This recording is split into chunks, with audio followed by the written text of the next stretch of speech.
Hola chicos, buenos días. Todavía no activaba el audio porque están ustedes en su receso. Ya, bueno, acaba de terminar el receso, son las 15. ¿Cómo están chicos? Espero que estén todos ustedes muy bien. Pues por los problemas que hay en el país y por todo lo que ha sucedido últimamente en San Marcos, que ustedes pues, seguramente se han informado a través de los medios de comunicación, ¿no? Aún seguimos eh, pues, con las clases presenciales se están haciendo virtual y con ustedes, bueno, continuamos. Felizmente a través de este medio podemos avanzar en la formación, ¿no? Que la PRE les está dando. El día de hoy el tema es el sentido contextual en la comprensión lectora. Buenos días a todos ustedes chicos, Maite, Carla, Luis, Génesis, a todos jóvenes. Muy buenos días. Empezamos entonces con este tema del día de hoy, donde vamos a ver sinonimia, antonimia contextual, ¿no? Es decir, sinonimia contextual, antonimia contextual y este uso que hacemos de significados denotativo y connotativo. Bien, voy a ampliar la presentación.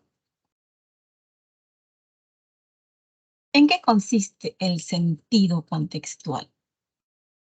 El sentido contextual consiste en determinar el significado de una palabra, una frase, una expresión en el texto, sobre la base del contexto en que está insertado. Es decir, em, ustedes saben que para cada, no es que para cada, ¿no? Hay muchas palabras que tienen diferentes significados, se escriben igual, pero tienen diferentes significados.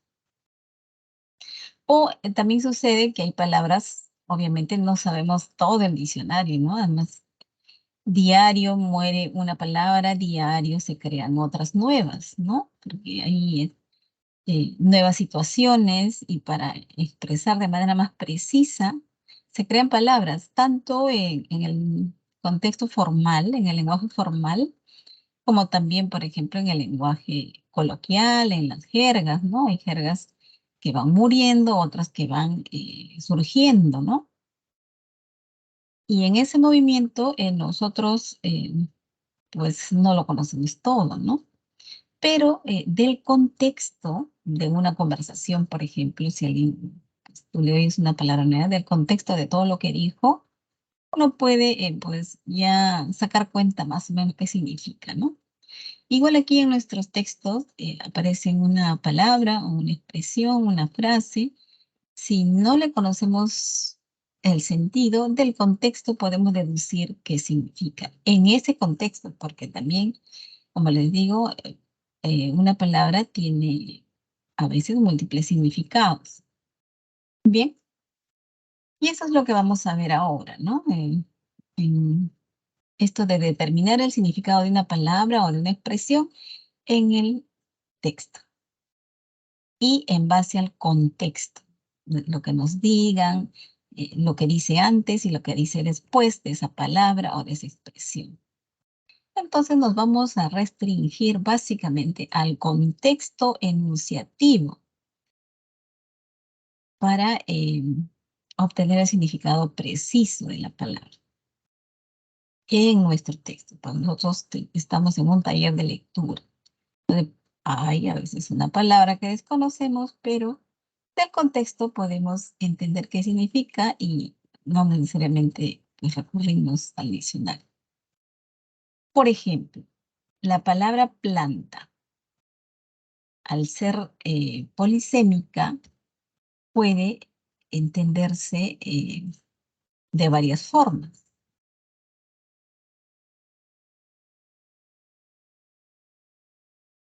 Tenemos aquí, ¿no?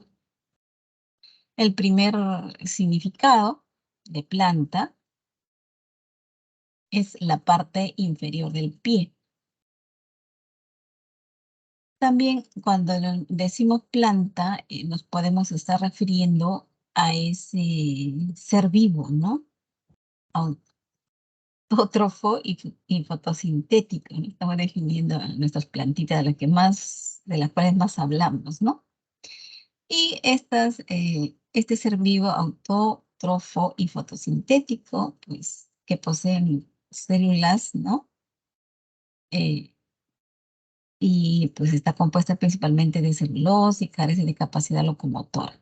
Esta es la otra definición del otro sentido de planta. Pero también cuando decimos esta palabra, puede ser cada uno de los pisos de un edificio, ¿no? Vivo en el tercer piso o vivo en la tercera planta, ¿no? Sabemos que nos referimos pues, a este tipo de denominación. Y así como el caso de planta, pues hay muchas palabras que son polisémicas, es decir, que tienen varios significados, ¿no?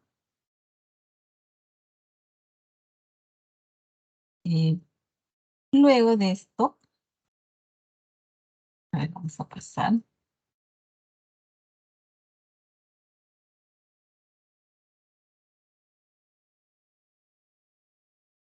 Entonces, de acuerdo a lo que hemos dicho, ¿cuál es el sentido contextual del término planta en estos siguientes ejercicios?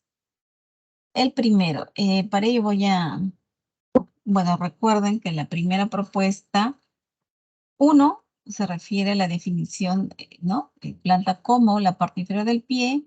Dos, a lo que normalmente conocemos como plantitas, estos seres vivos, ¿no? Que a veces cultivamos y que conservamos en nuestras casas y que debiéramos tener siempre, ¿no? Junto a nosotros, o sea, en las casas, no debemos de sembrar árboles, ¿no? Es necesario para nuestra vida. Luego, el tercer sentido es, ¿no? Un piso de un edificio, ¿no? Recuerden esto y vamos a elegir cuál de estos, ¿no? Me lo dicen por el chat. La primera propuesta de este ejercicio, ¿no? Subimos a la última planta por un ascensor que por un momento pensamos que estaba averiado. Aquí, por ejemplo, ¿cuál será el significado? ¿Cuál elegimos? ¿Cuál de estos significados? ¿La 1, la 2 o la 3? Se refiere a, y ustedes ya saben que por el contexto, si subimos, ¿no? Dice acá, a la última planta, por un ascensor que, ¿no? Por un momento pensamos que estaba averiado. Así es, el sentido. 3, ¿no? Es un edificio que estamos subiendo por un ascensor. Muy bien, aquí. Vamos al siguiente ejercicio. Dice, para el trabajo final del curso de biología, cada estudiante debe sembrar una pequeña planta en un macetero. ¿No? Sabemos que cuál de los significados es 1, 2 o 3. Lo tercero, anda en 2, ¿verdad? Son estas plantitas, ¿no? Estos seres autótrofo y fotosintético. Bien. La propuesta 3 dice, ¿no? Por correr muy rápido, pisé un vidrio, acá le falta tilde en la H, pues, pisé un vidrio, corregimos, que estaba tirado en el piso y me lastimé la planta del pie. O sea que se cortó, ¿no? Así ese es el sentido 1.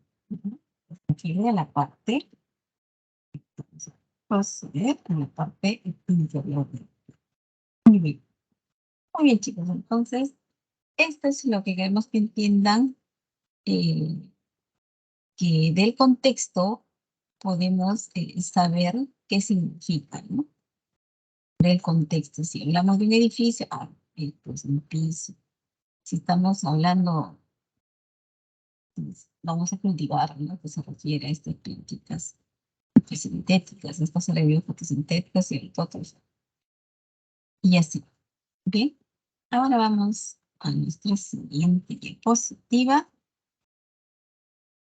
Entonces, luego de analizar el caso que hemos resuelto todos satisfactoriamente, chicos, y yo les agradezco la participación.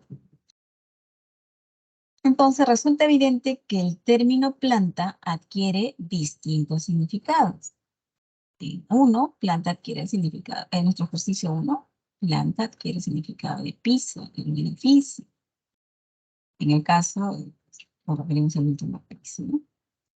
Y en el ejercicio 2, planta, pues adquiere el significado de ser vivo, ¿no? Otro fotosintético.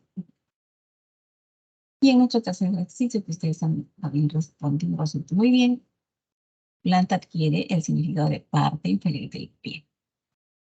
Muy bien, chicos.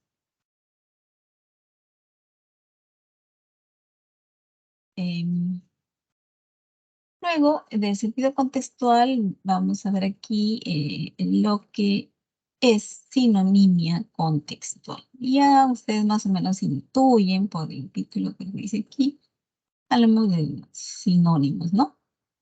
La sinonimia contextual consiste en determinar el equivalente semántico de una palabra del texto basándose exclusivamente en el contexto de la lectura. Eso también ejercitamos aquí, ¿no?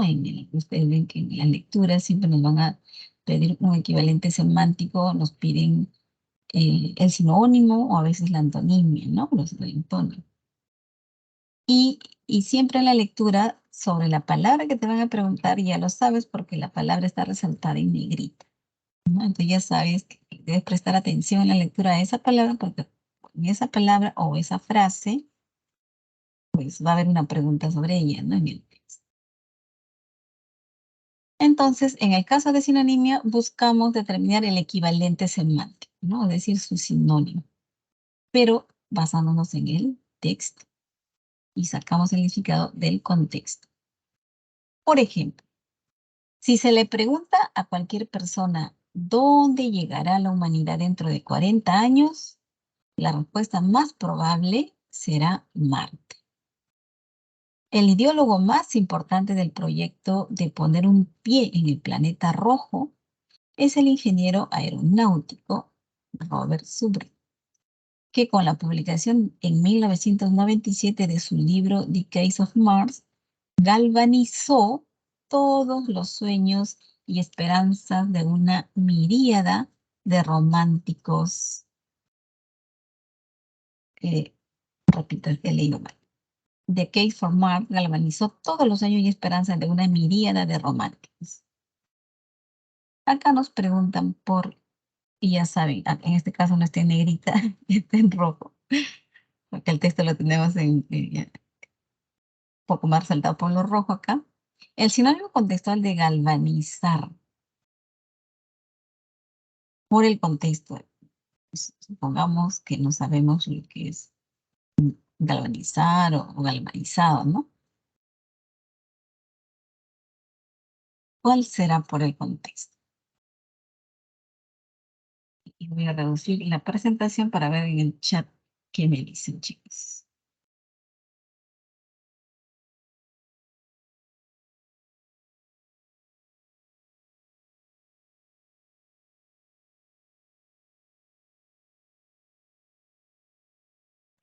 Por ejemplo, les digo, ¿no?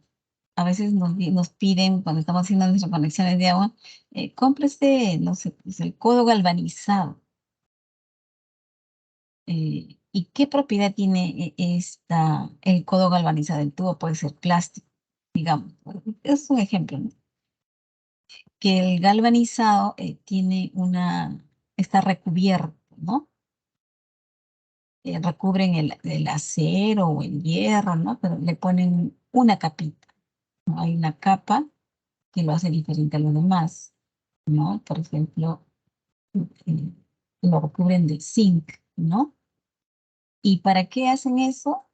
Y es importante, por eso nos dicen los que hacen las instalaciones de agua, que todos los puntos donde acaben y usted vaya a poner un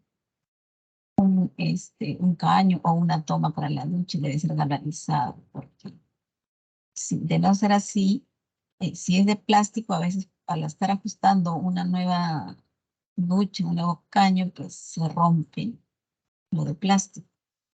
Y entonces se ven obligados a picar, a romper todo ¿no? Entonces, para pues, no hacer eso, porque bien organizado, porque se supone, no se va a romper, no se va a oxidar, ¿no? Pero en este caso aquí se dice incentivar, plantear,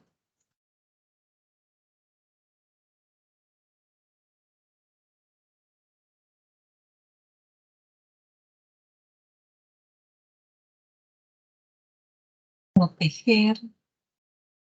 Ujú. A ver, vamos a poner a mezclarlo.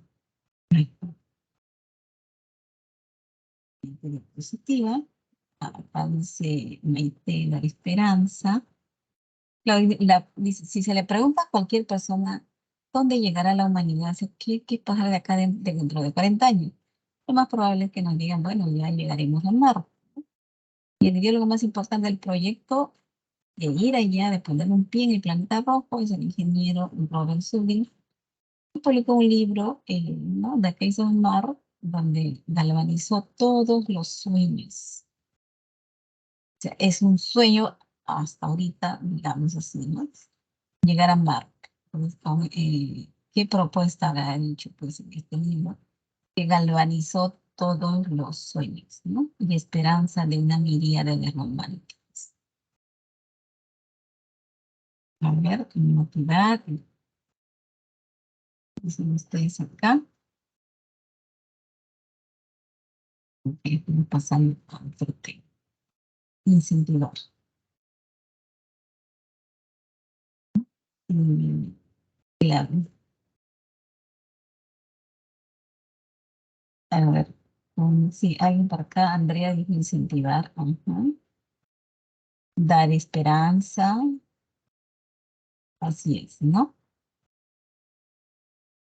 Bien, que nadie mate nuestros sueños, porque nosotros, todos los seres humanos, aparte de que buscamos conocimientos, siempre hacemos planes, ¿no? Siempre hacemos planes. Y antes de construir un edificio, primero ya lo tenemos realizado en los planos, ¿no? Ya lo construimos primero, ¿no? En nuestra mente, lo plasmamos en un plano, ¿no? Y luego recién se construye de acuerdo a como vemos soñado, digamos, lo hemos imaginado, lo vemos, bueno, ya con los estudios determinados como que sí, ¿no? Pero no solamente planificamos siempre todo, tenemos sueños, ¿no? Y bueno, pues incentivar esto, que nadie mate nuestros sueños de llegar a nada. Bien, chicos. Vamos ahora al caso de antonimia contextual. Ya, lo vi. El título, podemos decir que el antonimia contextual consiste en determinar el opuesto semántico, ¿no? El significado opuesto de una palabra que aparece en el texto. Por ejemplo, cuando decimos en el registro fósil de las aves del Mesozoico, previas a la divergencia entre paleognatos y neognatos, algunos datos empíricos se han conservado muy mal o han desaparecido. Situación que ha impedido verificar la hipótesis de la separación. Sin embargo, un fósil descubierto recientemente podría no solo resolver esta ausencia de datos, sino transformar este esquema básico preconcebido. Y nos preguntan por cuál será el antónimo de divergencia en este contexto. Sí. Vamos, yo.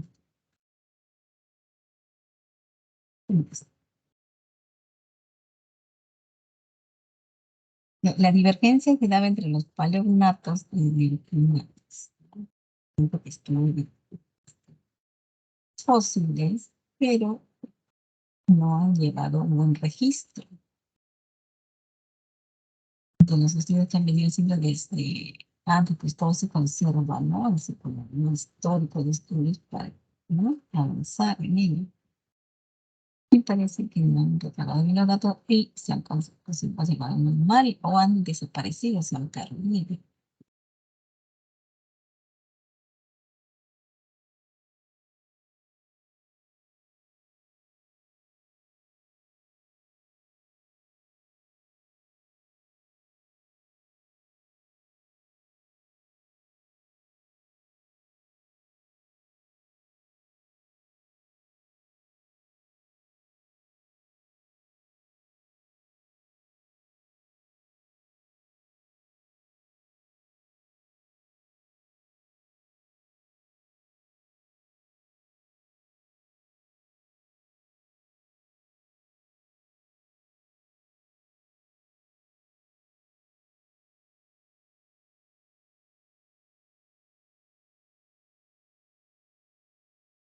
Acuerdo, igualdad, unión.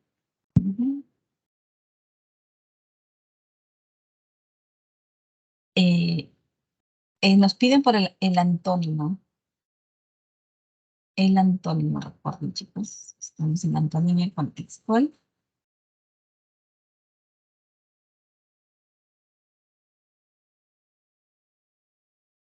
Igualdad. Hay una divergencia, dice, en el registro fósil de las aves del Mesozoico previas a la divergencia entre paleonatos y neonatos, desde antes de la divergencia. Divergencia es un desacuerdo, ¿no? No coinciden las ideas, varían las opiniones, diferencia, y eso sería sinonimia. Nos piden antonimia.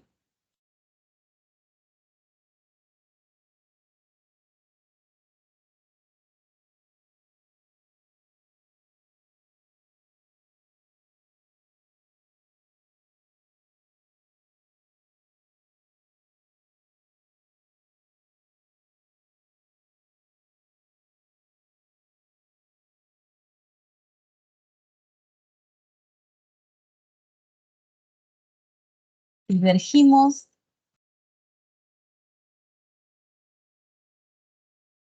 No estamos de acuerdo, tenemos diferencias. Así es la acción nuclear. Hay una convergencia, está bien, es un antónimo. Una fusión, cuando divergimos, eh, no hay unión, hay como que dos caminos, ¿no? Y podemos decir que es fusión, convergencia también, ¿no? Eh, así es. Bien, chicos. Entonces, estén atentos si le piden sinonimia o antonimia, porque ahí también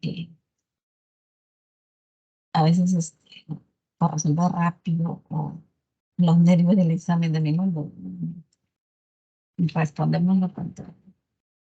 Igualdad.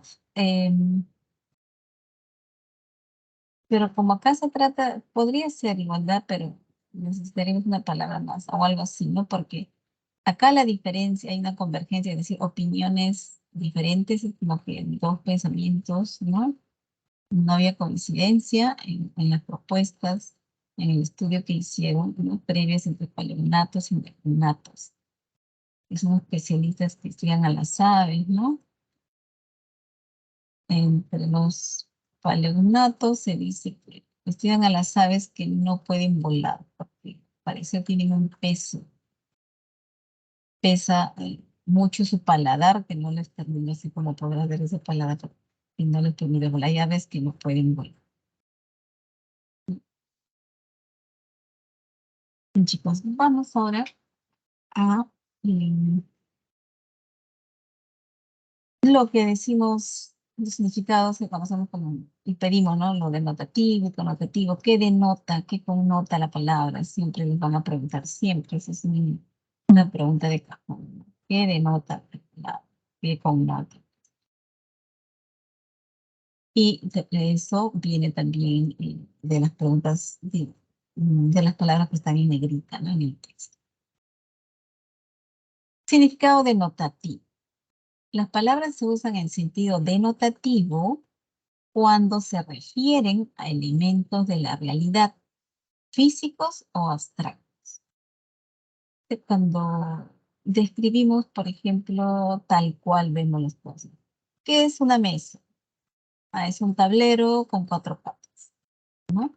Entonces, nos estamos refiriendo a un elemento de la realidad física, ¿no? O abstracto. Abstracto porque te hablo de mesa y me lo entiendes porque ya lo conoces y no necesariamente ahorita estás viendo una mesa físicamente para que lo entiendas. Ya tienes esa categoría, ¿no? Como que impresa en tu memoria, ya sabes a qué me refiero, ¿no? Bien. Afirmar que una palabra se emplea para denotar significa que se utiliza en un sentido descriptivo. O sea, describimos el, el objeto, digamos así, ¿no? En el caso de la mesa, tal cual es. Un tablero con cuatro. Por ejemplo, el término fiera, principalmente, pues, ¿no? Se refiere a un animal salvaje y agresivo, ¿no? O agresivo. Lo estamos describiendo. Este significado pues, es el denotativo, que describe, ¿no? Bien.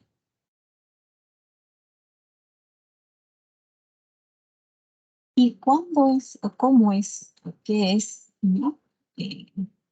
Lo connotativo? Y las palabras se usan en sentido connotativo cuando sugieren un sentido diferente a su significado habitual. Por ejemplo, esto de que vienes, lo que sucedió con los son terroristas. Lo están haciendo en un sentido connotativo. ¿Para qué? Para que los que estén, pues, los que no tengan nada que ver con San Marcos, digamos, entre comillas, el público en general, eh, lo tomen de otra manera. Ah, ya, sí, es terrorista, es peligroso, ¿no? Violento, otro sentido. Como un ejemplo. No volvamos a lo que dice acá. Entonces, las palabras se usan en sentido connotativo cuando sugieren un sentido diferente a su significado habitual. Afirmar que una palabra se emplea para connotar significa que se utiliza con el fin de generar ciertas emociones e interpretaciones subjetivas, circunscritas a una convención social. Es decir, que todos, ¿qué quiere decir convención social? Que todos los de nuestro círculo social, nuestra sociedad en el caso peruano, entiendan lo mismo, ¿no? El significado connotativo de una palabra. En Perú, ¿no? El significado connotativo de terrorista lo tomamos así como que nos asustamos, que tomamos distancia porque pues, es algo más, ¿no? Cuando las leyes son drásticas para ello, ¿no? Bien. Por otro lado, empleado para aludir a una persona fiera, por ejemplo, lo que hemos visto anteriormente, que nos describe, por ejemplo, a un animal salvaje o agresivo, eso es el significado, fiera. Pero, ¿qué quieres decir cuando dices, no sé, pues Luis es una fiera? ¿No? Fiera, si se le alude a una persona, puede sugerir desazón o irritabilidad, ¿no? Hay un par de significados que podemos sugerir, ¿no? Este posible significado es el connotativo. Esto no describe al término fiera, ¿no? No lo describe, sino le estamos dando estamos generando, ¿no? Estamos dando una interpretación subjetiva de uno, ¿no? Uno lo hace para generar, ¿no? En el que escuche ciertas emociones, ¿no? Que tomen en cuenta el significado y ya le vean a esa persona, ¿no? De esa manera. Bien. Vamos a analizar el siguiente texto y vamos a determinar la interpretación connotativa y también, bueno, en otras circunstancias vamos a hacer lo mismo para revisar lo denotativo. Primero, la interpretación connotativa. Dice acá nuestro ejercicio, los efectos indeseables del cambio climático son cada vez más patentes. Ya se puede ver, ¿no? Ya se observan. Por ejemplo, impactos directos sobre la agricultura, reducción de la habitabilidad de algunas regiones y secuelas en la salud humana. En el aspecto medioambiental, el cambio climático se manifiesta en un incremento en la frecuencia e intensidad de fenómenos meteorológicos extremos, y resulta determinante en la distribución y expansión de los incendios forestales. Repitamos la lectura, ¿no? Nos dicen que ya se está dando, ¿no? En otras palabras, la primera frase, ya se está dando y ya se están viendo los efectos indeseables del cambio climático, porque ya son patentes, ya se observan, ya se demuestran, ya lo vemos. Por ejemplo, dice acá, ya vemos, es patente los impactos directos sobre la agricultura. Y ya lo vemos, y ya se observan la reducción de la habitabilidad de algunas regiones, ¿no? Y también hay secuelas en la salud humana, ¿no?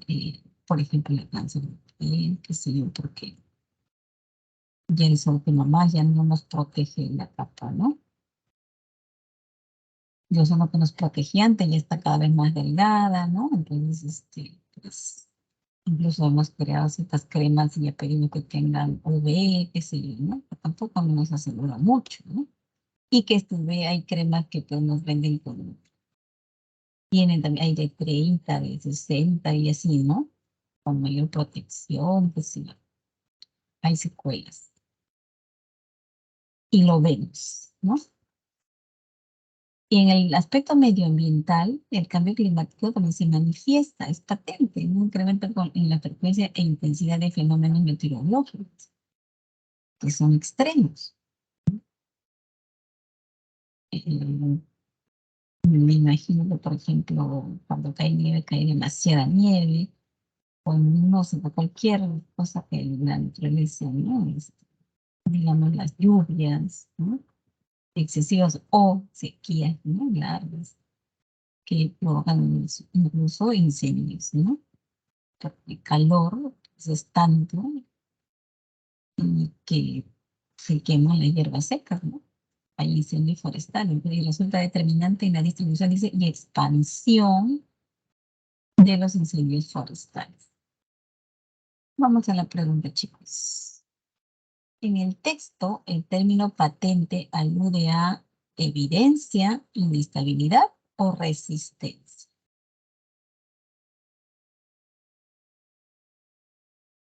¿Qué dicen, chicos? Y antes de pasar a las respuestas, veamos también la pregunta 2, ¿no? En el texto, el término secuela que connota propensión, daño, sucesión. El COVID, a los que lo hemos tenido, no sabemos secuelas, ¿no? Bueno, los que son, ¿cómo se dice? Los jóvenes en mayor inmunidad, pues los mayores, pues, no, los mayores han sido más dañados, los han dejado secuelas. 3. En el texto, el término expansión que sugiere diversidad, contribución o incremento. Estamos en el caso de sinónimo, digo, denotativo, ¿verdad? Que, ¿cuál es la interpretación? Chicos, no sé. Aquí dice, analiza el texto y determina la interpretación connotativa. No es denotativa, connotativa. ¿Ya? Connotativa.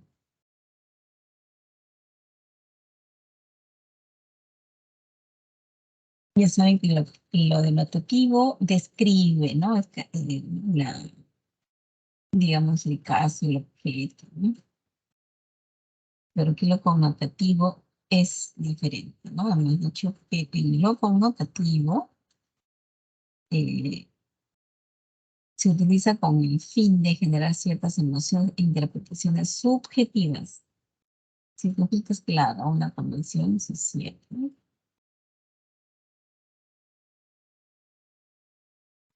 A ver, vamos a ir revisando lo que ustedes están respondiendo.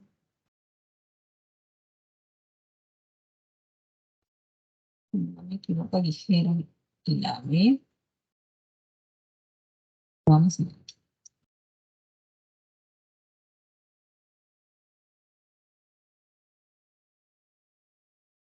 1A, dicen otros 2B, Ya, en la 2B, la 13, ya.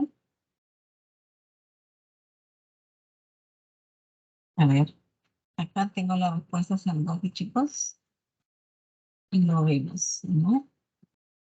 En el texto el término patente alude a evidencia. Alude ¿a qué alude? A evidencia, ok, muestras, ¿no? Bien.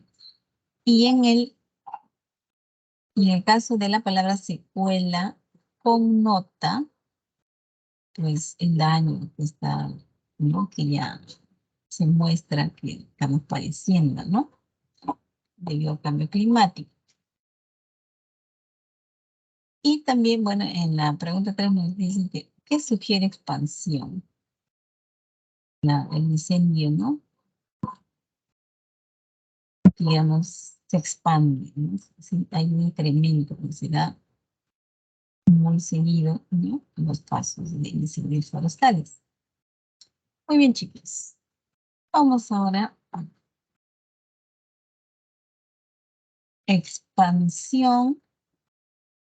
Me pregunta Andrea, ¿por qué la 1 no puede ser la C? Ah, la pregunta 1. Resistencia. La pregunta es, ¿a qué alude? ¿A qué alude? O sea, como que te dijeran qué significa, pero en el sentido demostrativo que describe, ¿no? Y patente es algo que se muestra, que se observa, que ya está, ¿no? Ahí a la vista, ¿no? A eso se refiere. Y resistencia, por el contexto, ya hemos visto que van a ser nuestras respuestas y lo hemos dicho ya desde la primera línea que hemos abierto la clase, ¿ya? Muy bien, chicos. Ahora vamos a pasar a nuestros materiales, los que ustedes tienen en mano. Oh, tal vez, mal.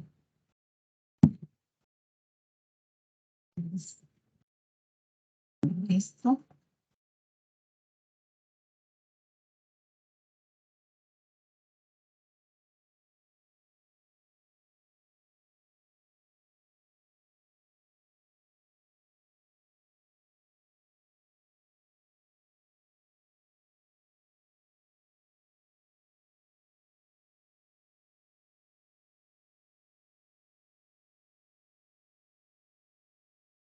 A ver, si quieren lo revisamos desde la primera línea, donde ya nos están dando los conceptos, sentido contextual.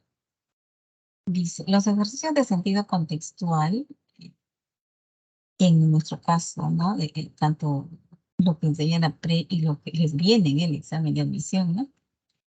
Persigue establecer el significado de las palabras en función de la acepción precisa, desarrollada en el contexto del enunciado.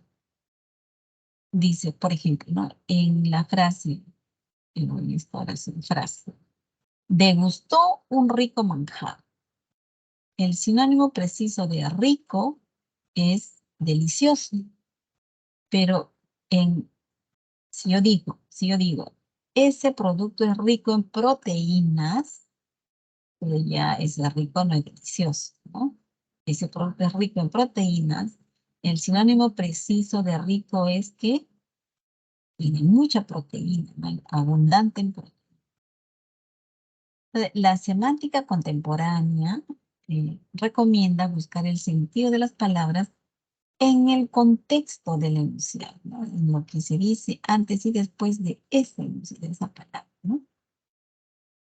Para determinar el sentido, una acepción más precisa, ¿no? Entonces, basarnos en el contexto. Así, por ejemplo, ¿no? La palabra trascendencia puede significar penetración, perspicacia o resultado, consecuencia de índole grave o muy importante. Miren lo que sucedió con San Marcos, porque era lo que faltaba para que ¿no? Los sanmarquinos se manifiesten de la manera como han salido manifestados.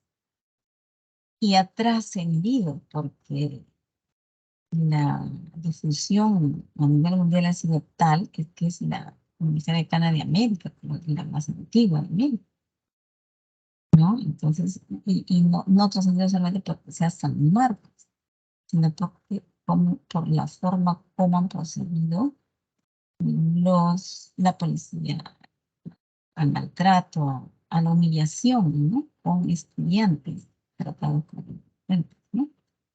Eso es lo que están pidiendo ya la vacancia de la doctora, por ejemplo, ¿no? Bien, así la palabra trascendencia puede significar penetración, perspicacia o resultado o consecuencia de índole grave o muy importante. Y solo sabremos el sentido pertinente en el contexto del enunciado. Entonces, siempre busquemos lo que dice nuestro texto. Por ejemplo, dice acá, en la primera propuesta, Juan mostró una notable trascendencia en su forma de encarar y solucionar el problema. El ejemplo 2, no puedes dejarlo simplemente al azar, pues el asunto entraña una gran trascendencia. Muy bien, vamos, dice acá, determinar. Este es un ejercicio. A ver, aquí, entre el ejemplo que hemos dado, Juan mostró una notable trascendencia en su forma de encarar y solucionar el problema. ¿Cómo se entiende aquí esto de trascendencia? En el primer ejemplo, ¿no? Nos dicen acá que la semántica contemporánea recomienda buscar el sentido de las palabras, ¿no? En el contexto del enunciado. Y en el caso dice, la palabra trascendencia puede significar penetración, perspicacia, ¿no? O también puede significar resultado, consecuencia de índole grave o muy importante. En uno, ¿qué tipo de significado tiene trascendencia? La penetración, perspicacia, como algo que tiene una consecuencia muy importante.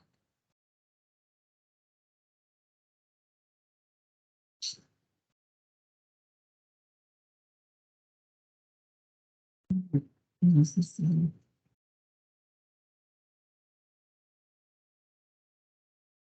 En el caso de la uno, pues significaría eso, ¿no? Eh, Perspicacia, ¿no? O muestra una alta perspicacia en su forma de encarar y solucionar el problema. Y en el 2, no puedes dejarlo simplemente al azar, pues el asunto entraña una gran trascendencia, es decir, es de gran importancia, ¿no? Muy bien, acá en la actividad vamos a determinar el sentido contextual de las palabras que están resaltadas en negrita. Margarita lloraba con el rostro oculto entre las manos. Lloraba sin gemir, pero las lágrimas corrían silenciosas a lo largo de sus mejillas, deslizándose por entre sus dedos para caer en la tierra, hacia la que había doblado su frente. El sentido contextual de oculto, ¿cuál sería, chicos? Aquí en el caso. Margarita lloraba con el rostro oculto entre las manos.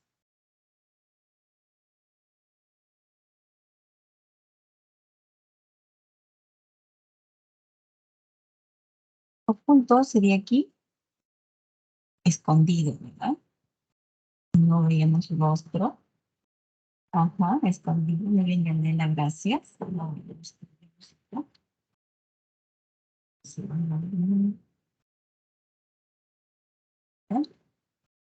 escondido sería. Y correr,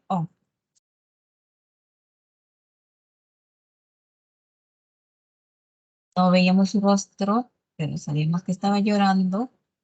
Lloraba sin gemir, o en silencio. Y las lágrimas pues corrían silenciosas a lo largo de su rostro. Y nada, ¿no? Correr significaría deslizarse. ¿Qué dice uno más?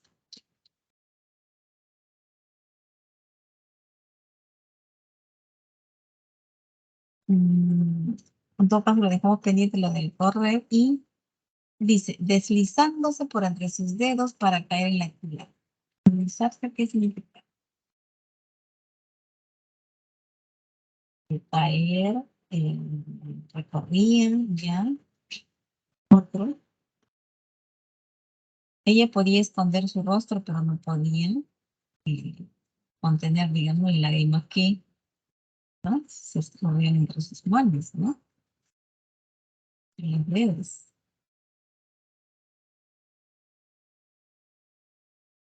Ya, digamos eso. Y luego doblado, porque decía, deslizándose por entre sus dedos para caer en la tierra hacia la que había doblado su freno. Doblado su freno. ¿Qué significa?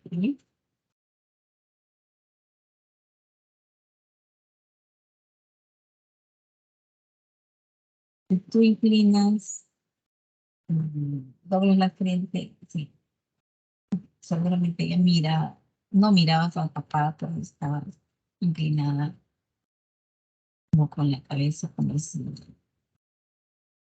dirigida hacia el piso, ¿no?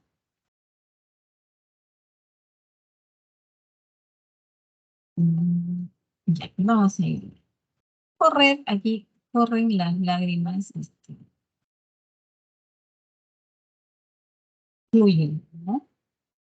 Fluyen, fluyen, fluyen, fluyen, ¿no? Ya, luego, el deslizarse es, por ahí creo que del libro, es como que se escurre, es algo no, no lo puedo continuar, escurrirse, ¿no?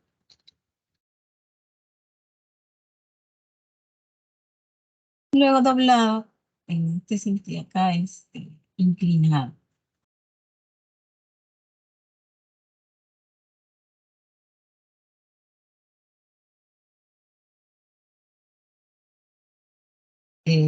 Correr, se esparcían,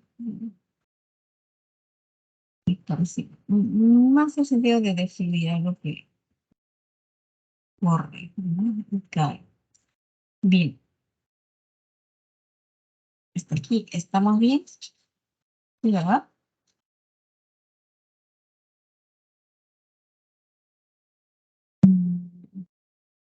Bueno, vamos a ver, vamos avanzando, ¿no? Al final terminamos corriendo, ¿no, chicos? Em, definición conceptual contextual. O sea, extraer el significado del contexto. Eso es lo que estamos diciendo.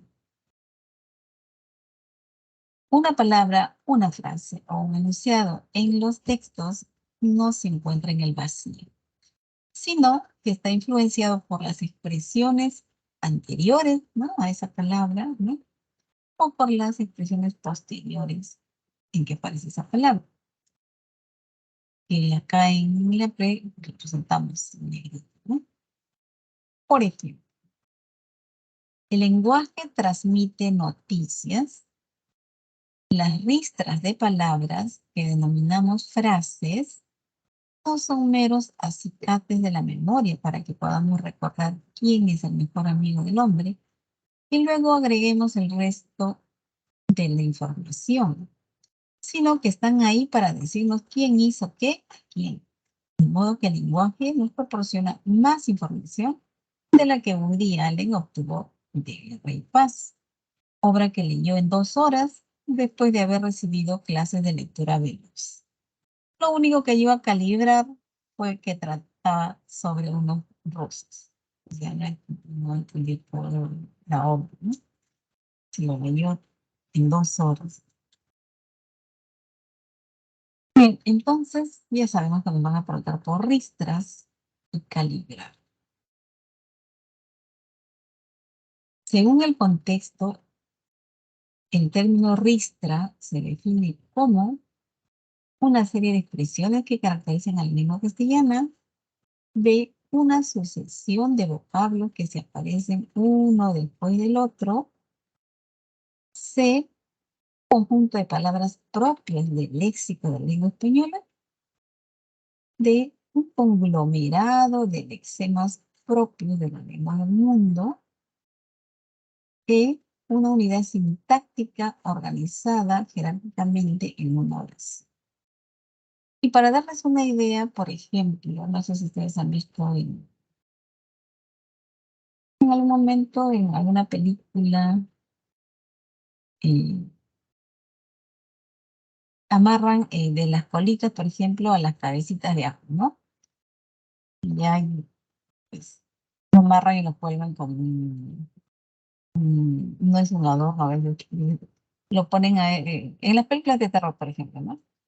En esos de Drácula, y amarras varios ajos de las colitas y ahí los ponen, ¿no? O así también puede ser que podemos amarrar pompones, ¿no? Pompones para una decoración, sí. O cuando hacemos las cadenetas, ¿no? Una ristra de cadenas de papel. Bueno, para que tengan una idea de la ristra. Pero acá del contexto nos explica, ¿no? Dice, el lenguaje transmite noticias. Las ristras de palabras que denominamos frases no son meros acicates de la memoria para que podamos recordar quién es el mejor amigo del hombre. Y luego agregamos el resto de la información, sino que están ahí para decirnos quién hizo qué a quién. De modo que el lenguaje nos proporciona más información de la que Woody Allen pues, pudo obtener de Gary Paz, que tan solo leyó en 2 horas después de sus clases de lectura veloz. Lo único que llegó a calidad de Woody Allen fue que trataba sobre rusos. Aquí, en el contexto, ¿no? Según el contexto, el término ristra se define como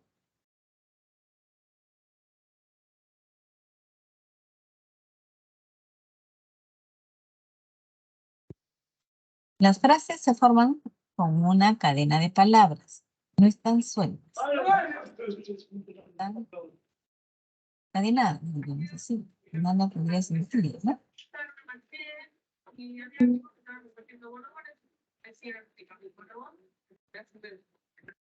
¿Qué significa que están encadenadas? Que las palabras suceden pues una después de otra, ¿no?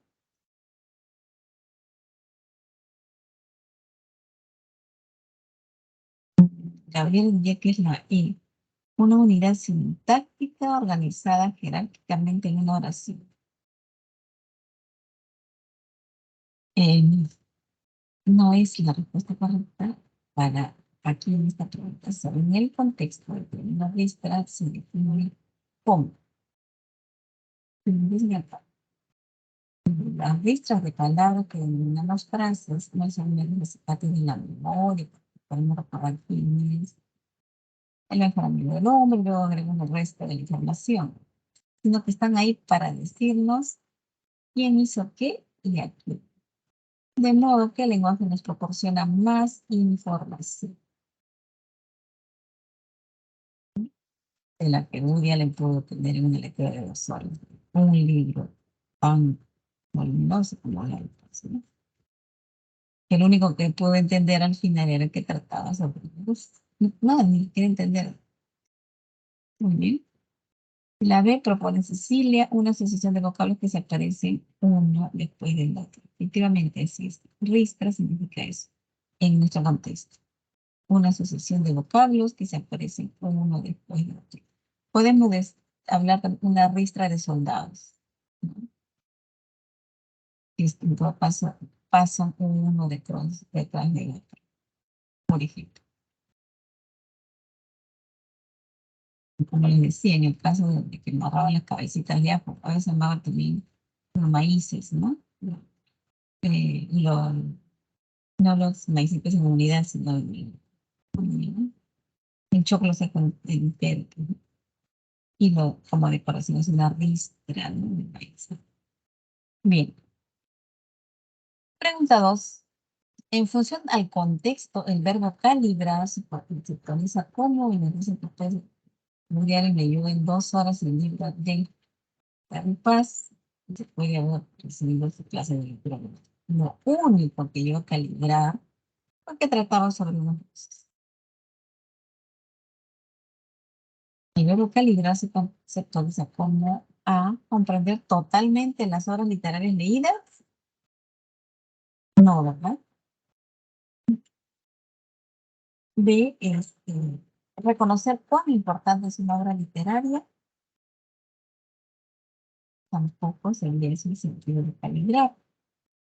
C, tener la capacidad de leer obras de tipo literario, no la capacidad de calibrar, de leer, de alcanzar el entendimiento de lo que se ha leído. Ajá, efectivamente, esa era la respuesta, vamos a ver. Disponer el verdadero valor de lo que se ha leído. Y alguien en tan solo 2 horas de haber leído un tremendo librazo, ¿no?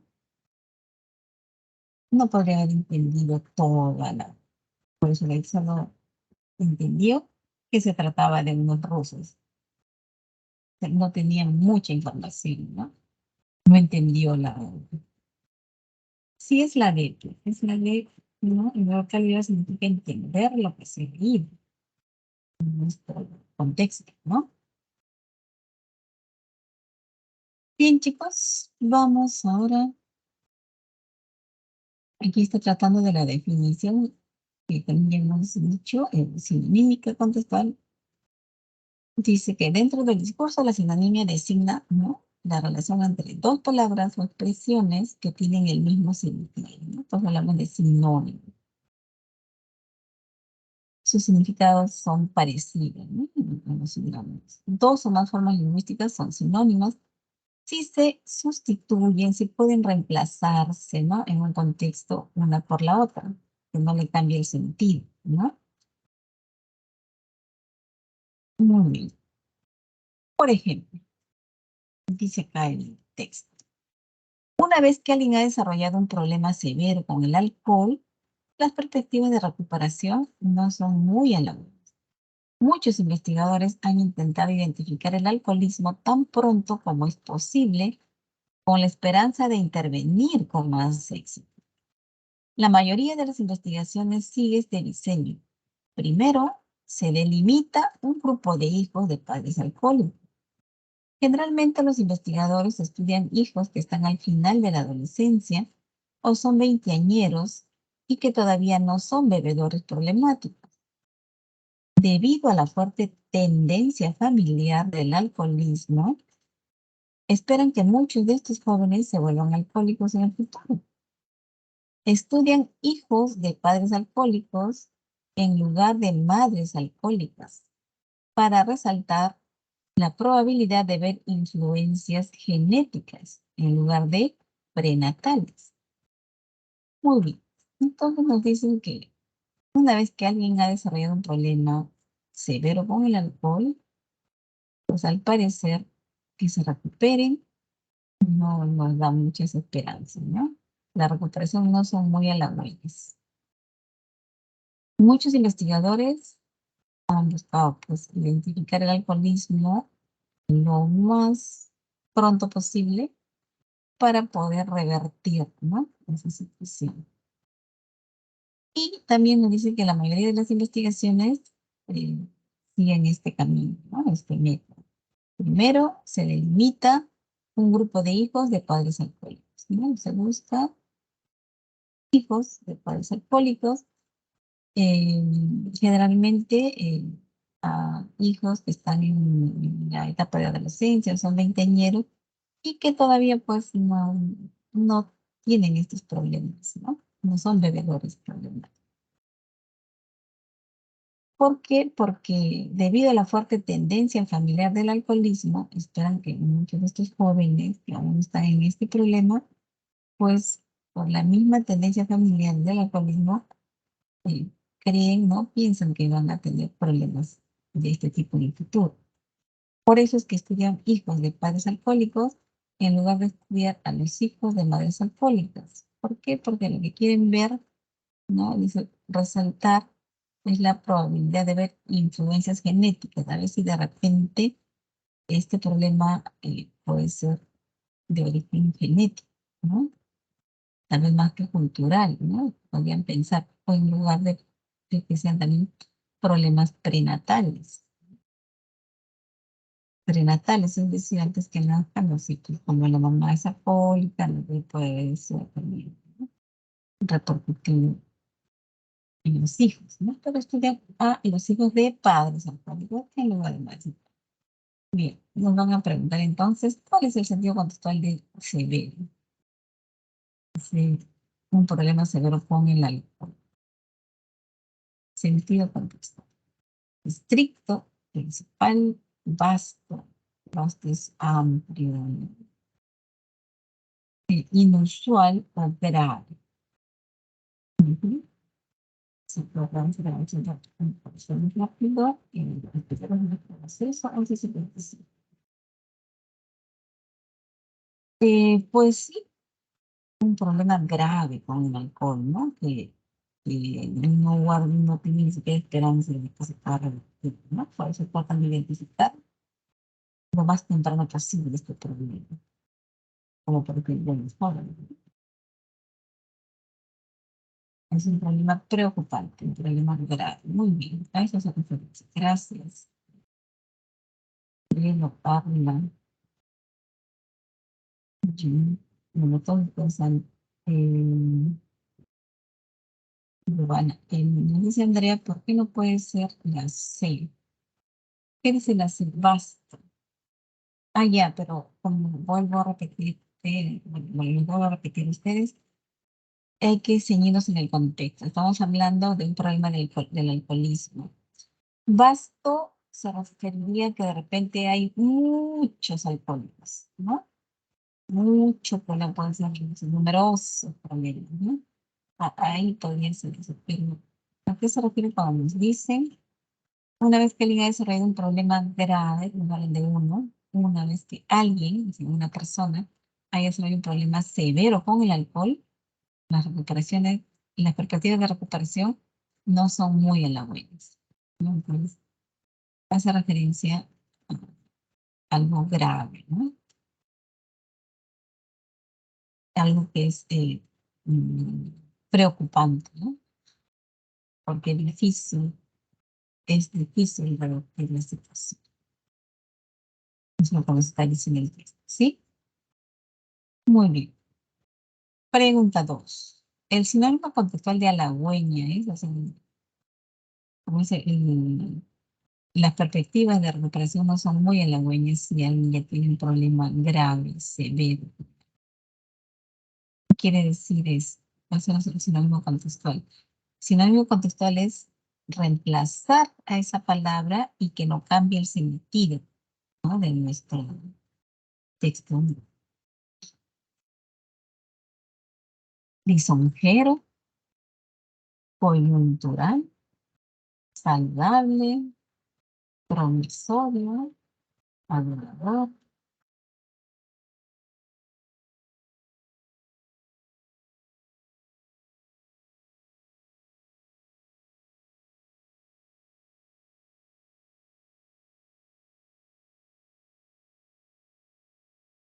¿Quién nos dice? Adulador. Adulador es a que le gusta hacer halagos, ¿no?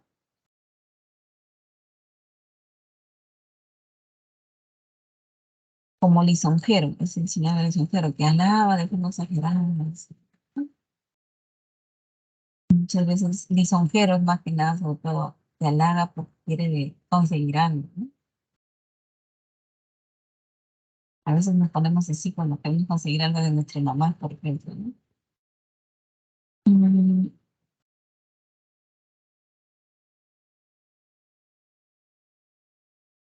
Natural me parece también profundo.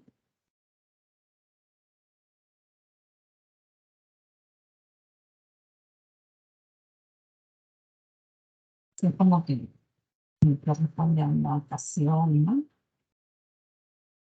No es habitual, ¿no?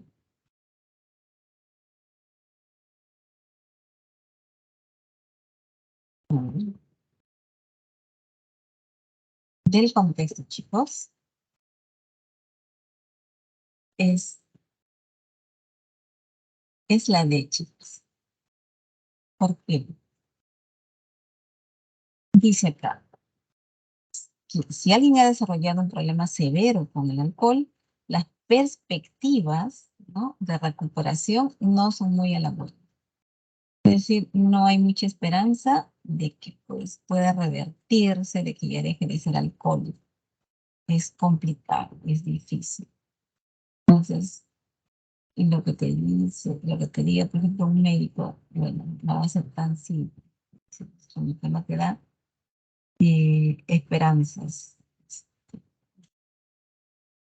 ¿no? De que alguien que esté pues ya metido en este problema, de que tiene un severo problema con el alcohol, pueda pues recuperarse, ¿no? Pueda ser capaz de mantenerse sobrio por mucho tiempo a lo largo del resto de su vida, ¿no? Entonces, aquí la respuesta correcta, chicos, a ver, ¿ah? Es la D, ¿no? Halagüeño acá hace referencia a lo que resulta ser pues, favorable o prometedor. Es poco prometedor en nuestro caso, poco promisorio, ¿no? No podemos asegurar nada, es como te dijera el médico, ¿no? Son halagüeñas mi respuesta, te diría, el médico. Bien, no, no es que no cumplió su promesa, o sea, acá no es que alguien te lo esté prometiendo, sino que, a ver, ¿cómo te digo? Con algún ejemplo.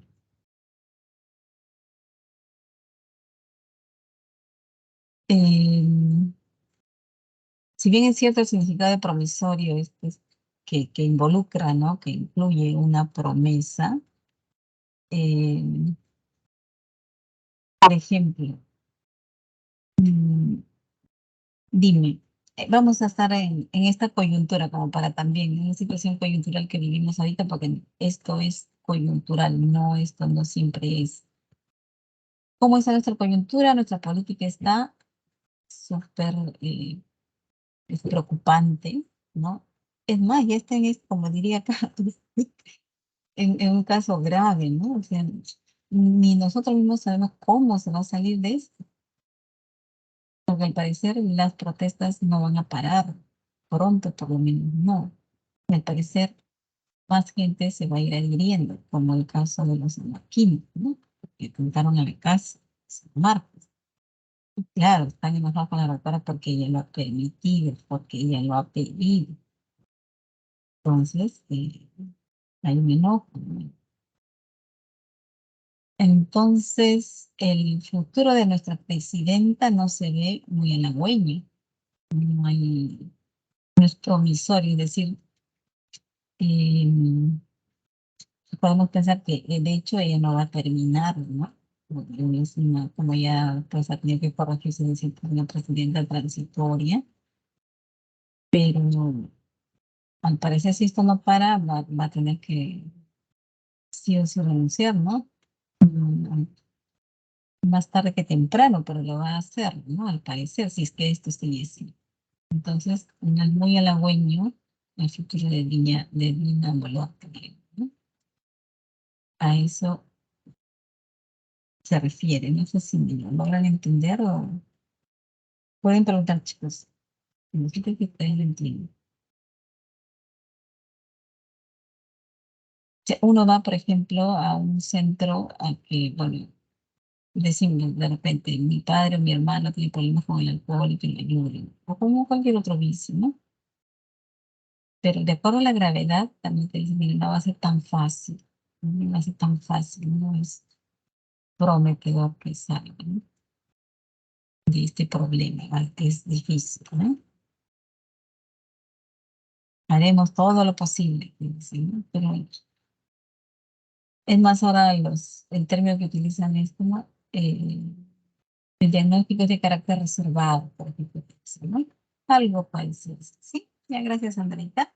Pasamos al siguiente. El término delimitar se puede reemplazar por modificar, aglutinar, igualitarias es también, ¿no? Significar, identificar, inscribir o anansar. Y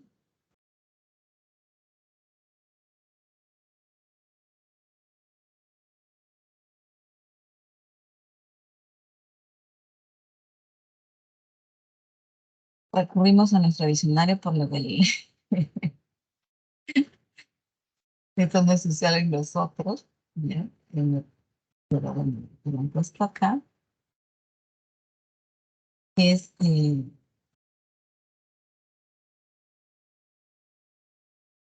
vamos a la B, dice, claro, ahí se puede reemplazar por usar un sinónimo que no varíe el sentido de nuestra construcción.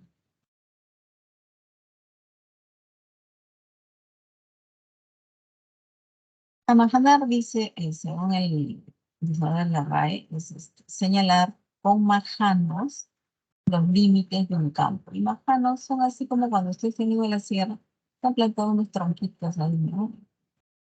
O a veces son plantitas, salen del límite, los límites. ¿No? Se refiere, a ver, en una imagen vamos a buscar qué cosas son estos majanos para que lo vean, ¿no?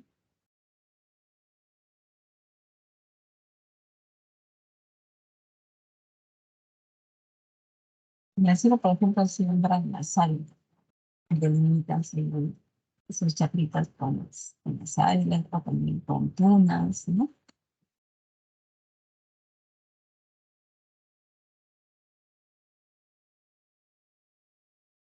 Sí, es parecido. No, son como unas, como arbustos, ¿no? Muy bien. Eh,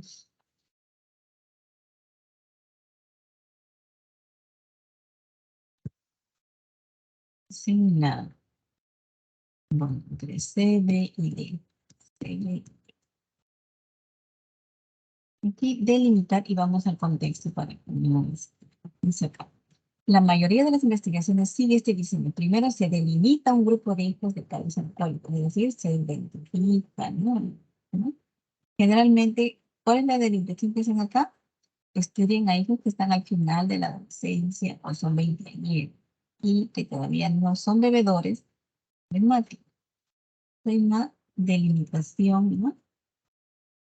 Y lo que hacen es estudiar a los chicos adolescentes o veinteañeros, ¿no? Entonces, en ese sentido, acá la propuesta sería, como dice Yumi, nace, identificar, así, ¿no? eh, identifican, ¿no? Primero, delimitan, estudiaremos a los hijos, padres, ¿no? Tutores, pero que tengan, que todavía no tengan estos problemas, para ver si, ¿no? Hacerles el seguimiento, porque ellos también de repente es una cuestión hereditaria, una cuestión, no sé, social, porque claro, los chicos viven con el padre alcohólico, o el hermano alcohólico, o el tío alcohólico, que de repente pueden tener esa tendencia, ¿no? Identifican el grupo. ¿No? Bien, chicos. 4. En el texto la palabra tendencia significa cualidad, influencia, autoridad, identidad o predilección. Y volvamos a nuestro contexto. ¿Por qué delimitan los investigadores, ¿no? A los hijos de los jovencitos que no son bebedores?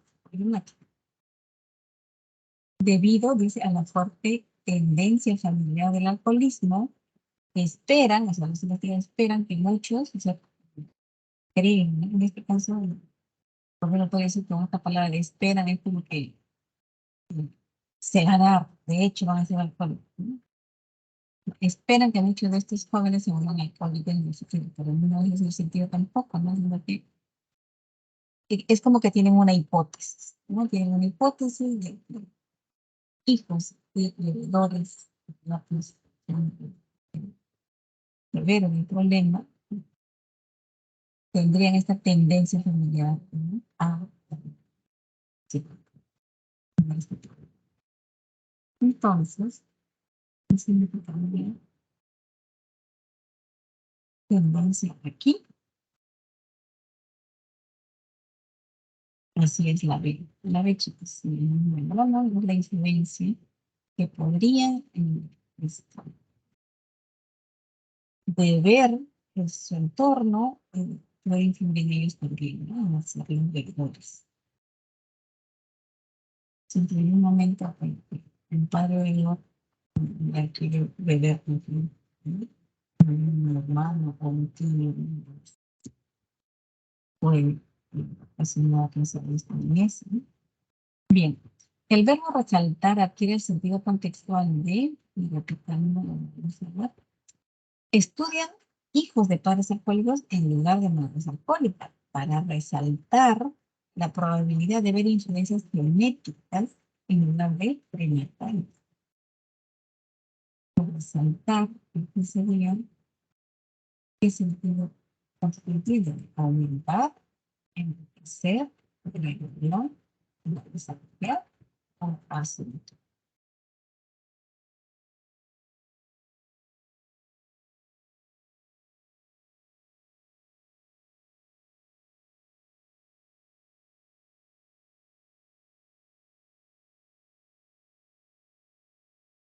Y dicen para acentuar.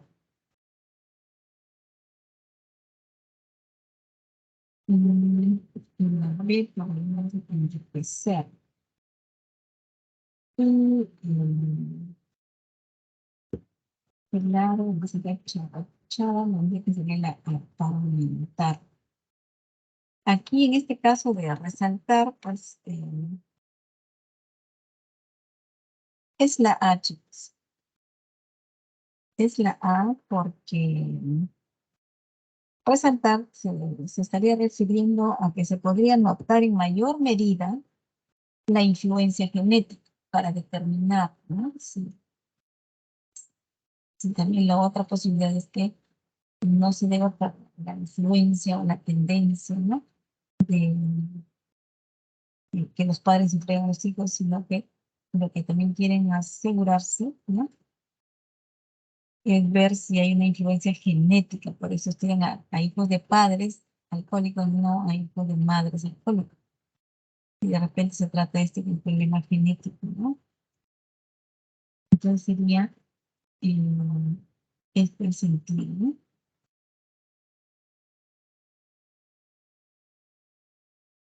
Para que se pueda notar en mayor medida. Muy bien. Gracias, Lila. Gracias a todos ustedes por su participación. Así vamos aprendiendo, chicos, ¿sí? Vamos ahora a lo que tenemos acá. Miren que está larguito, ¿no? Qué bueno. Pero en el siguiente vamos a poder tener un tiempo, no con mucho tiempo. Vamos a correr, ¿ya? Para correr, chicos. El antónimo conceptual, y ustedes saben, se tiene como la oposición semántica, el significado opuesto, ¿no? Y al reemplazar una palabra por otra, se produce un viraje de sentido. Obviamente, pues el antónimo, ¿no? Si lo reemplacemos ya cambia totalmente el sentido. Pues cabe resaltar que para hallar el sentido opuesto de una determinada palabra es necesario tomar en cuenta el contexto también de la enunciado. Vamos a ver, dice acá. Aparentemente, por ejemplo, los filósofos griegos preferirían vivir en un exquisito retiro del mundo. Platón, por ejemplo, eligió la academia en un bosque suburbano de olivos sagrados, al que se llegaba por un camino dulcemente umbroso entre templos, fragantes jardines, pletórico de miles y miles de flores y mansiones de la clase alta. Próxima a la academia platónica también estaba la escuela de Epicuro, el jardín, un pequeño huerto irrigado por las aguas de Eridano, y el Liceo, la famosa escuela fundada por Aristóteles, Estaba igualmente establecido en un gimnasio a las afueras de Atenas, con el célebre pórtico donde el filósofo y sus alumnos deambulaban durante sus largas discusiones. Ha sido muy bonito el lugar, ¿no? La academia de Platón me la imagino. Bien, chicos, el antónimo contextual de exquisito es ordinario, religioso, respetable o insustancial. No sé qué pasado. ¿Ustedes tienen alternativa E ahí? ¿O es que acá ha habido hoy se les ha pasado? Ordinario. Son ustedes. Y sí, como tenemos que hacer ya rápido, chicos, porque no estamos leyendo ninguna lectura todavía en este tiempo. Exquisito, pues, significa algo único, algo particular, ¿no? Y el antónimo, pues, sería ordinario, exquisito. Ujú. No. La E, se les habrá pasado, puede ser, no sé, pero no, pero sí la respuesta es ordinario, pues el antónimo en nuestro contexto sería ordinario, ¿no? Los filósofos preferían vivir en un exquisito retiro del mundo totalizado. No todos tenían eso, ¿no? Ah, majestuoso, si te tratando los tipos, sí, vamos. Muy bien, gracias. Gracias. Sí, el antónimo estamos en antonimia contextual, ¿sí? Pero ya saben, del contexto, chicos. ¿Sí? Ahora, la otra pregunta, el antónimo contextual de umbroso es brioso, sereno, claro, vivaz, umbrío. Umbrío es en un lugar que está bajo la sombra, me imagino yo, pues, de árboles que le daban sombra, tal vez de los mismos edificios. Ujú, le daba sombra.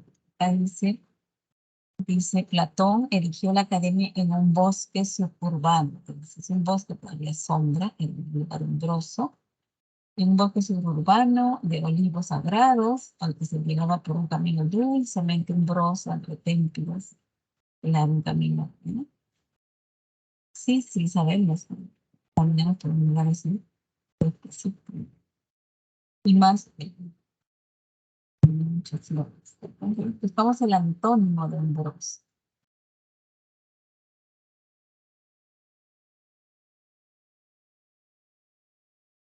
Así es, sería la C, pues.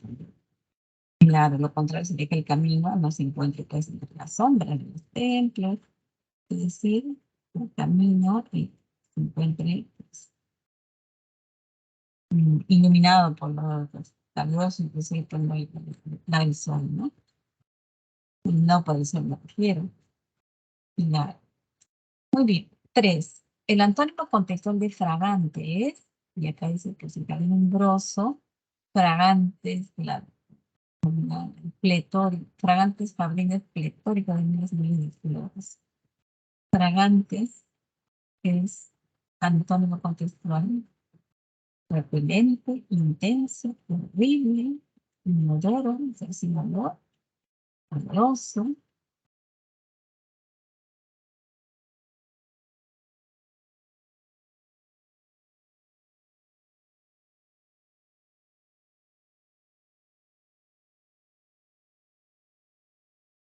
Sería la D, ¿no? Porque como los jardines tenían aroma, fragante, intenso, o sea, pletórico, estaba pletórico, ¿no? Dice, pletórico dice lleno, ¿no? Pletórico de miles y miles de flores, era fragante, no contrario, sin olor, sin aroma. Bien. El antónimo contextual de pletórico es el antónimo, pletórico es lleno de flores, pletórico de flores. Fétido, carente, oneroso. Sin mentido se refiere a algo falso, algo engañoso. También algo que, o alguien, no puede ser que vamos a referir a otras. Ujú, así es. Luego algo de pletórico, si algo está lleno, de abundante, carente. Muy bien, es la B, carente.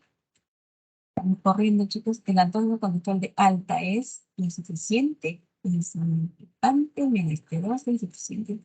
Se refiere a, es, por acá, a la clase alta, clase, clase alta. El antónimo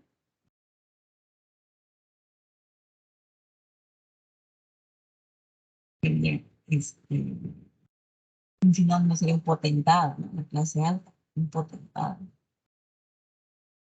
Así sería la C, ¿no? La clase menesterosa, la clase baja, ¿no? Muy bien. Bueno, chicos, digo, 6. El antónimo contextual de deambular es, deambular aquí en caso de Aristóteles. Aristóteles estaba igualmente establecido en un gimnasio con una academia, a las afueras de Atenas, con el célebre pórtico, donde el filósofo y sus alumnos deambulaban durante sus largas discusiones. Ustedes, si ustedes han leído algún texto, o en la clase de filosofía, se hablan de los peripatéticos, así le llamaban a esa academia, ¿no? De Aristóteles, porque deambulaban durante su larga discusión, es decir, no las desarrollaban, pues, no sentados, ¿no? No caminaban, conversaban, caminaban, ¿no? El antónimo, chicos, ¿cuál será? Arrellanar, dicen que rellenar es, cuando están cansados, llegan a su casa y pues se sientan en su silla, se arrellan, se extiende, y tienen las piernas, ¿no? Y se recuestan, o se ponen cómodos. En el caso hay, ¿cuál sería?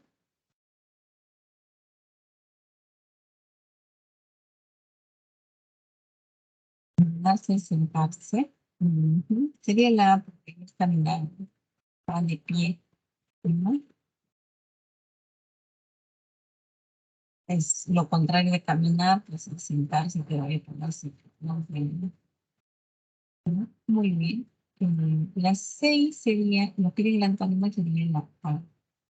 La D dice desconectar. No tendría mucho sentido, ¿no? La vemos en el texto, chicos. Y ahora, tenemos un ejercicio, ahora hablan de denotación y connotación. Ya saben, la denotación hace referencia a las palabras contenidas en un texto y expresan y transmiten información. Te describen las cosas, te presentan las cosas, o te presentan las ideas que describen, ¿no? Entonces, se suele emplear en un sentido descriptivo. Entonces, por ejemplo, si decimos rojo, significa un tipo de color, ¿no? Y a esto pues se le llama denotativo. En cambio, ya con el propósito de provocar determinadas impresiones y despertar ciertos sentimientos en el discurso, las palabras pueden adquirir otras interpretaciones. Por ejemplo, el término rojo puede venir a sangre, puede ser cólera, puede significar pasión. La regala es una rosa roja, un símbolo connotativo, ¿no? Muy bien. Dichas significaciones se conocen como significado pues connotativo porque dan mayor expresividad al lenguaje, mueve a las emociones, ¿no? La interpretación de los significados connotativos pues, depende fuertemente, fuertemente del contexto. A ver, vamos a poner aquí si es denotativo o connotativo, ¿sí? D o C. Pedro se pone rojo cuando María lo mira fijamente. ¿Denotativo o connotativo? Entonces, en la palabra, digo, la frase, ¿sí?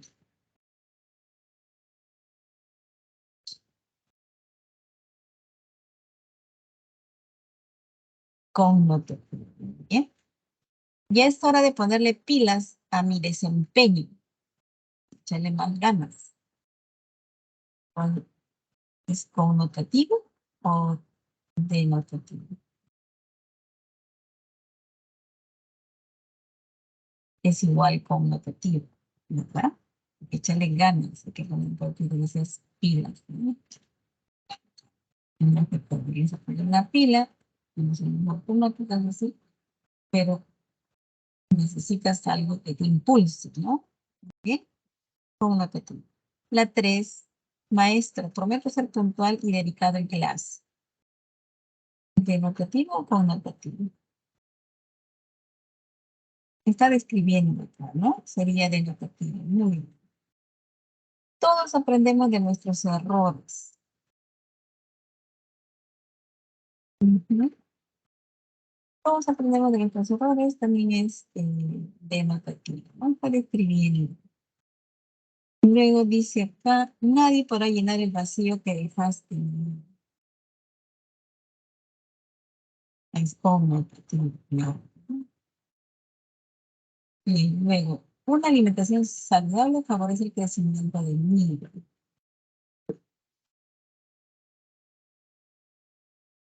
Está describiendo, ¿no? Entonces, debe ser una acción que favorezca, ¿no? Ya, ajá. Denotativo, ¿no? Literalmente, literalmente. 7. Es evidente que los buenos consejos me hicieron crecer.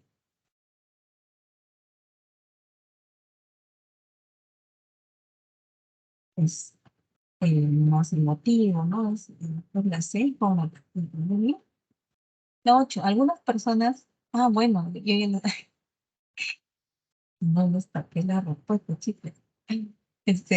8 decía, algunas personas suelen darnos la espalda a los problemas.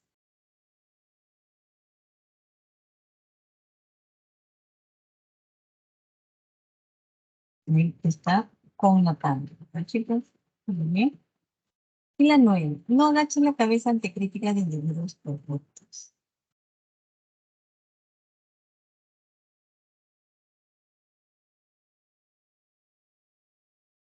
Está describiendo, ¿no? Sería la denotativo, chicos, en el estoy describiendo. No agachen la cabeza ante críticas de individuos corruptos. Como que está moviendo a emociones, ¿no? Está describiendo. La 10, cada verso de poesía alimenta mi alma y estimula mi vida. Es una actividad y sería como que completa y luego que la respuesta, como no es larga,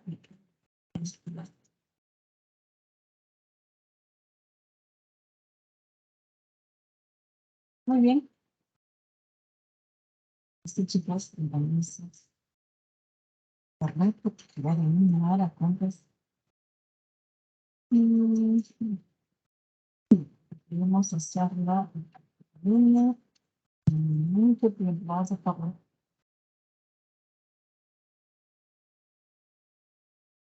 ¿Por qué la 8 es denotativo? Porque está describiendo simplemente como lo dijeron.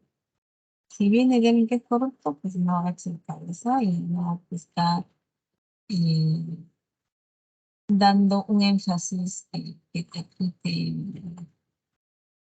como si te crea, que te cree una emotividad, ¿no?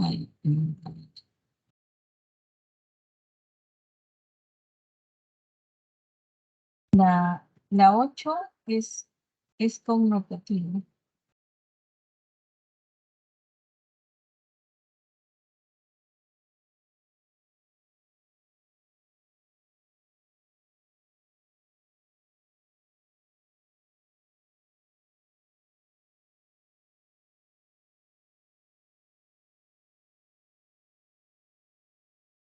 Ah, yo soy la que está confundiendo, chicos. Yo soy la que está confundiendo. Perdón. Sí, sí, sí. Estoy cruzando el polvo. Ujú. Bien.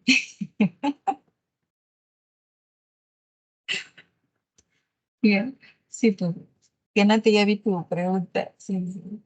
Estamos cruzando los números. Ya. Muy bien, chicos. Nos pasa, sí, pues son largos, sí, hay que concentrarnos hablamos del 9 y terminamos de la Bien, chicos. Eh, Vamos a la siguiente lectura. Voy a empezar a leer antes de nuestro receso. Si podemos avanzar un poquito. Dice, más que el SIDA, más que la tuberculosis y la malaria, respirar causa 4 veces más muertes que estas tres enfermedades juntas. Respirar. 7 millones al año, casi tantas como todos los cánceres. Porque el aire que respiran, 9 de cada 10 humanos está contaminado en mayor o menor medida. Según un informe del diario El País de España, los datos que recientemente acaba de publicar la Organización Mundial de la Salud, la OMS, son muy similares a los del anterior informe de contaminación del aire que la agencia dio a conocer en el 2019. Y eso es una mala noticia. En estos 2 años no ha habido progresos significativos. Las principales fuentes de contaminación del aire por partículas son el uso ineficiente de la energía en los hogares, la industria, los sectores de la agricultura y el transporte y las centrales eléctricas de carbón. Según el país, en algunas regiones, la arena y el polvo del desierto, la quema de desechos y la deforestación son fuentes adicionales de polución, que también puede agravarse por factores geográficos, meteorológicos y estacionales. Todas estas partículas penetran en el organismo a través de los pulmones y el sistema cardiovascular. Esto, estos 7 millones de muertes, según los cálculos de la OMS, están causadas en su gran mayoría por 5 dolencias, que algunas veces se dan de forma simultánea: neumonía, ictus, cardiopatía isquémica, enfermedad obstructiva pulmonar crónica y cáncer de pulmón. Muy bien. Creo que escribo por acá.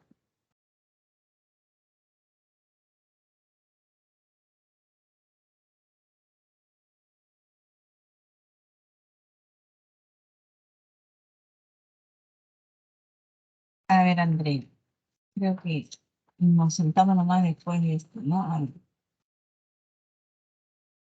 Que yo terminé explicándole como si fuese la 28, que ahí me equivoqué, cruzamos ahí. No agache la cabeza ante críticas de individuos.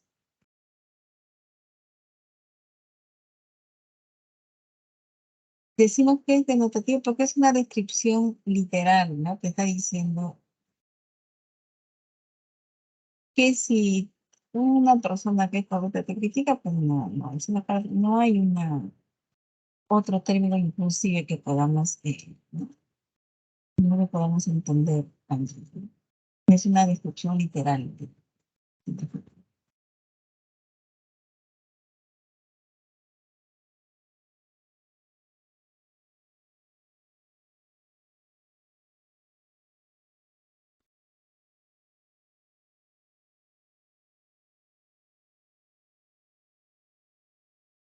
Claro, muy bien. Gracias por lo que me dice acá el Génesis, que se suele agachar la cabeza ante críticas, ¿no?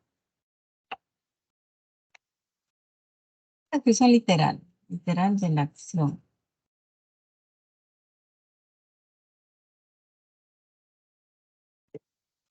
Bien. Ahora, entonces, nos están hablando aquí en nuestro texto, volviendo acá, que respirar causa 4 veces más muerte que estas tres enfermedades juntas. 7 millones, casi tantos como todos los cánceres. ¿Sí? Y esto se viene agravando, ¿no? Por lo que vemos acá, por la contaminación. Y esto no ha habido progreso en ello, porque por más que se estén dando las alertas, nuestro comportamiento no ha cambiado, porque si bien nos han dicho, bien claro, las principales fuentes de contaminación de aire por partículas son el uso ineficiente de la energía en los hogares, eh, la industria, los sectores de agricultura, el transporte y las centrales hidroeléctricas de carbón. Y según pues la publicación en el diario El País, en algunas regiones también la arena, el polvo del desierto, la quema de desechos, la deforestación también son fuentes adicionales de polución. Y también puede empeorar la situación factores geográficos, meteorológicos, estacionales. Y todas estas partículas, estos desechos de todo esto que nos acaba de mencionar, penetran en nuestro organismo, ¿no? En los pulmones, ¿no? Penetran en nuestro organismo a través de los pulmones y el sistema cardiovascular. Entonces, y nos describe también cuáles serían las enfermedades. Estos 7 millones de muertes, según los cálculos de la OMS, están causadas en gran medida por 5 dolencias que algunas veces se dan de forma simultánea.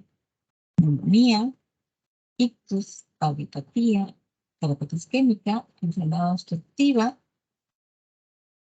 y cáncer de pulmón. Causas de muerte, según este cuadro estadístico, ¿no? Dicen cáncer 8,8 millones 800. Aire acondicionado 7 millones, malaria, SIDA y tuberculosis 2 millones. Entonces, la mayoría de muertes están ocurriendo por cáncer y por aire contaminado. Y termina el texto diciendo que los más afectados son los niños. En ellos recaen la mayor parte de los casos de neumonía. Las personas que realizan sus trabajos en exteriores y las mujeres, ya que son sobre todo ellas las que se encargan de las tareas domésticas y la contaminación generada en interiores para cocinar, para iluminar y generar calor, es responsable más de la mitad de todos los fallecimientos por aire contaminado. Entre las grandes urbes de más de 14 millones de habitantes, incluyendo área metropolitana, que han medido la peor situación por este orden, está en Nueva Delhi, El Cairo, Dhaka, Bombay, Pekín, Shanghái, Estambul, Buenos Aires y Sao Paulo. Son las urbes donde sucedían, bueno, bastante sobre estos casos y de este lugar donde han medido la peor situación. Pregunta uno, chicos. Ya vamos a estar, no tengo determina el tema central del texto.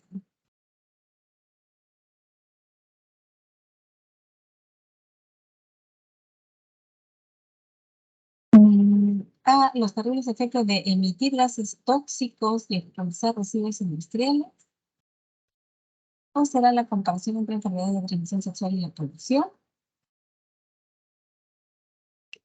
Mm, Obviamente, esto no se está comparando con la transmisión sexual, ¿no? Además, son 2 millones. Son igual comparación. Está hablando de qué es lo que está causando mayor muerte, ¿no?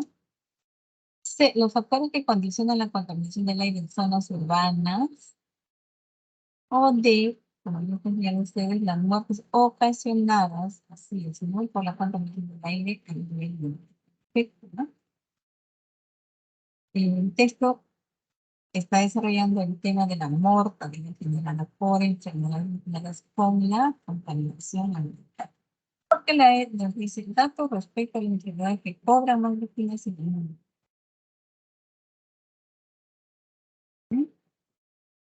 Sería la de chicos, la de tema central es las muertes ocasionadas por la contaminación del aire a nivel mundial. Nos lo dicen desde el inicio, eh, o sea, más que podemos pensar que otras enfermedades podrían causar más muerte, ¿no? más que la tuberculosis y la malaria. Respirar causa 4 veces más muertes que estas tres enfermedades crónicas. 7 millones al año mueren, ¿no? Por contaminación. Mm, y nos dicen cuáles son las principales fuentes de contaminación y nos dicen cuáles serían estas enfermedades, ¿no? Los nombres que tienen que ver con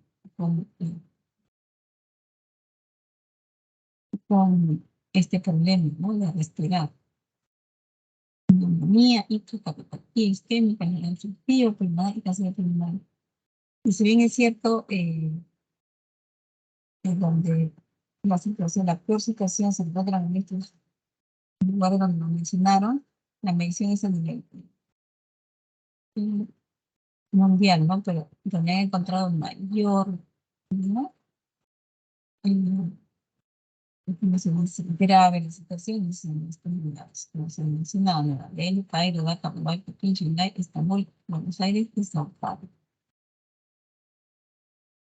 Es la de las muertes ocasionadas por la contaminación del aire a nivel mundial, sería el tema central del texto. 2. En el texto el verbo recaer, que connota.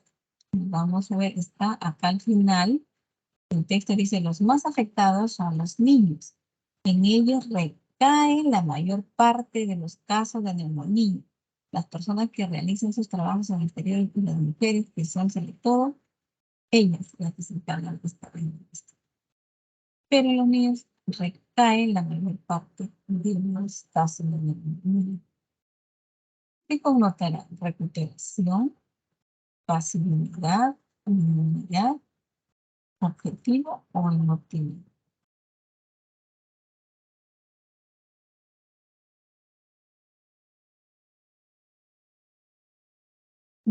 Pasibilidad aquí significa susceptible, ¿no?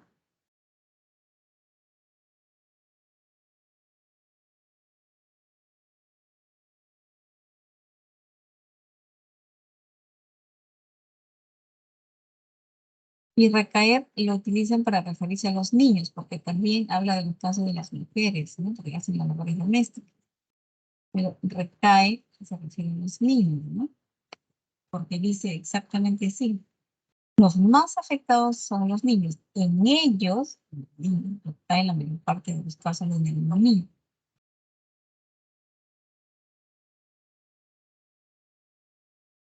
Así es la B, ¿no? Porque pasibilidad, pasible, ¿no? Significa que puede padecer, ¿no? Más susceptible, vulnerable, podemos decir, ¿no? Muy bien. Vamos a la pregunta 3. Se deduce de la unidad textual respecto de las enfermedades respiratorias. 11:55. Falta un minutito, chicos. Gracias por el aviso. Se deduce de la unidad textual respecto a las enfermedades respiratorias originadas por la contaminación que podemos deducir de las enfermedades eh, originadas por la contaminación. A, podrían ser consideradas afecciones inexistentes en países agrarios, afectan en menor medida a las personas a diferencia del cáncer. C, dice, demandan un conjunto de medicinas similares a los casos de VIH. Bueno, la C no es. D, son controladas de manera más eficaz en Buenos Aires y Estambul. Estambul también están entre los peores índices. A Buenos Aires no se le ha mencionado, me parece.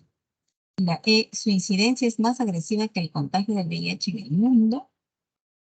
No, no o sí, sí, ¿no? Porque el VIH 2 millones y el número pulmonar es 7. Pero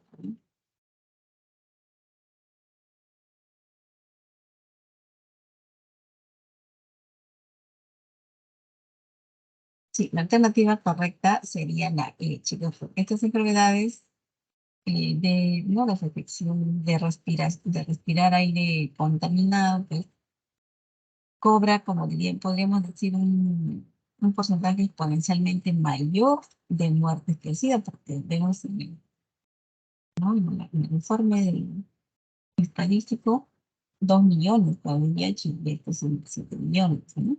Son cifras más altas. Bueno, chicos, es la E. Y ahí les dejo más el pancito. Y regresamos.